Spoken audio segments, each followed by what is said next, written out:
Do you have hip pain? Have you been told that you have impingement or a labral tear? Stop doing the traditional clam. This is especially true if your body is more lordotic, meaning you have a bigger arch in your spine. You can sometimes get away with it if you're more of a sway backer, meaning those hips are forward and the torso is back, but I would still be very, very cautious. So what I'm going to show you is I'm going to do the traditional clam. I'm going to do it with really great technique, and we're going to do it for my left leg. So I tend to have tightness in my hip lateral rotators, and I also tend to be lordotic, but through my Pilates practice, I'm not as lordotic as I used to be. But what I want to say is that just like if you go to a mental health professional and you're dealing with your issues, but that baggage is always still with you. Meaning I always have to work against the tendencies that go with lordosis. So I've got my nice little mouse house here. I'm feeling long through the top of my waistline. I'm reaching through that hip. My knees are bent forward. My feet are together, and I'm not rotated forward or back. I'm stacked on top. And from here, I'm going to go ahead and lift and lower. Nice. I'm just going to do 10 of these exercises, and we'll retest my hip turnout with that seated figure 4. Nice. So I'm on number 4 now. And I'm feeling it back here, which is really, really wonderful. And you think you're doing the right thing. But the problem is my hip is in flexion.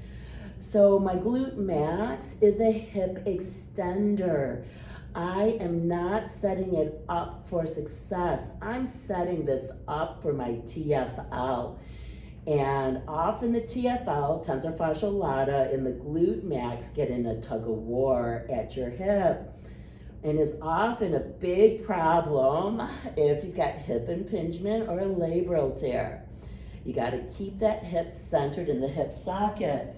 Now I'm going to go ahead and just retest. And you see how much higher the leg is. I'm tighter. Nice. Now I'm going to do the exact same clam, except for now I'm going to set it up for glute max.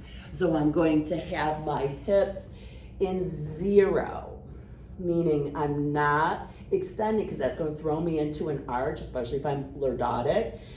But here are the same things. I've got my abs lifted from below. I'm reaching along through here. I'm keeping some compression in the front. My feet are behind me. My knees are in line more with my pelvis.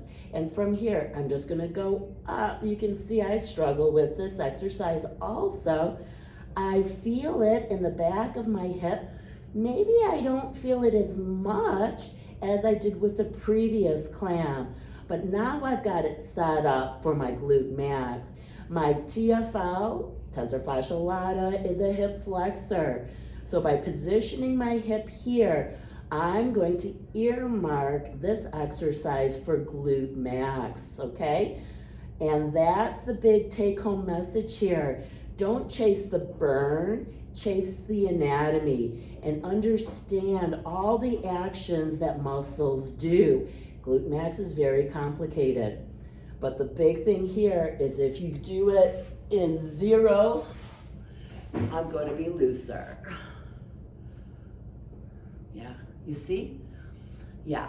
So sometimes it's not about your technique. The technique was the same. The position of the hip was different. So start chasing that anatomy and get hooked on Pilates.